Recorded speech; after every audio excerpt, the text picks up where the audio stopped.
어젯밤에 푹 주무셨나요? 잠을 자는 건 인간만이 아닙니다.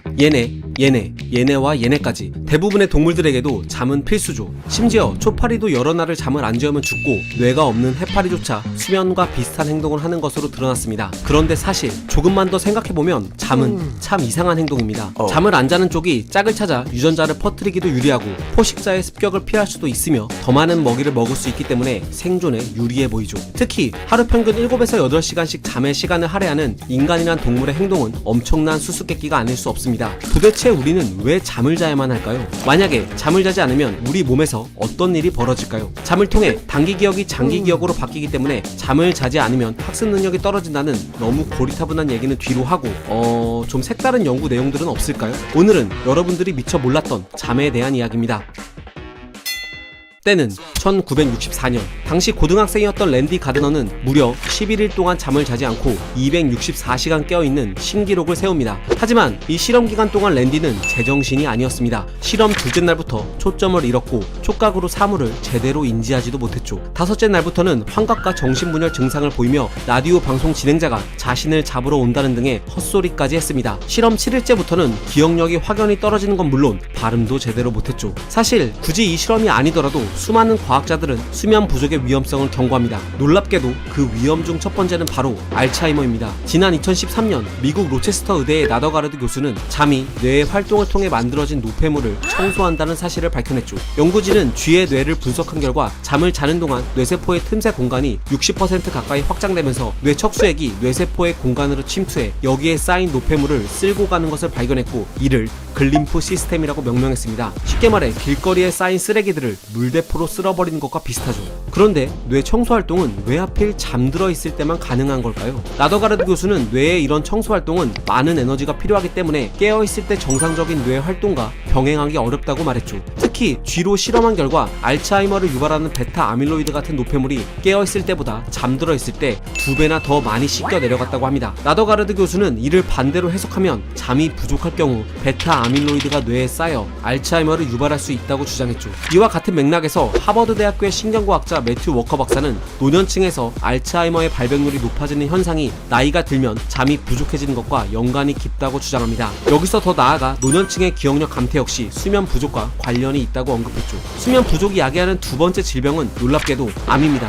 우리의 면역 반응을 담당하는 녀석들 중 자연 살해세포란 녀석이 존재하는데 이들은 암세포처럼 비정상적인 세포를 인식해 파괴하는 역할을 수행하죠. 매튜 워커 박사의 연구에 따르면 하룻밤에 4시간만 잔 실험자들의 경우 이 면역세포들의 활동량이 무려 70%나 감소했다고 합니다. 뿐만 아니라 그는 수면이 부족한 사람들은 유전자 발현에서도 문제가 발생한다는 사실을 알아냈죠. 건강한 성인을 대상으로 일주일 동안 매일 6시간만 자도록 통제해 실험한 결과 이들의 인체 중요 유전자 700여 개 중 약 절반 정도는 발현량이 증가했고 나머지 절반은 유전자 발현량이 감소하는 것으로 나타났습니다. 여기서 발현량이 줄어든 유전자는 면역계와 연관된 유전자들이었고 반대로 발현량이 늘어난 유전자는 종양 성장, 염증, 스트레스와 관련된 것들이었죠. 이쯤 되면 왜 WHO에서 야간 근무를 발암 요소로 구분했는지 이해가 가지 않나요? 여기서 한 가지 재밌는 건 수면 부족이 남성의 고환 크기와도 연관돼 있다는 사실입니다. 지난 2018년 UCLA 메디컬 센터의 웨니장 교수는 하루에 5시간 자는 남성은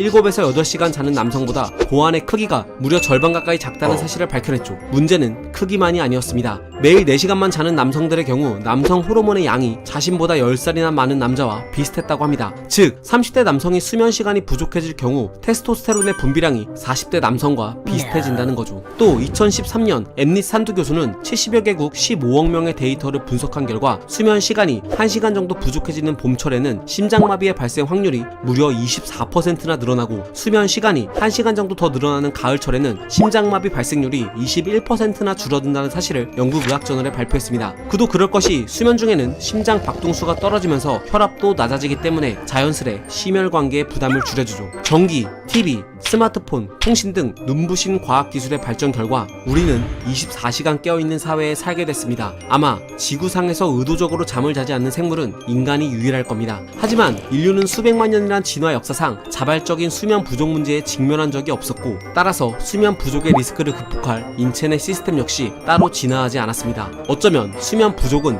인류만이 지니고 있는 질병이자 인류 사회에 급속도로 퍼지고 있는 전염병은 아닐까요? 이쯤에서 이런 질문을 드리고 싶습니다. 여러분의 잠은 안녕하신가요?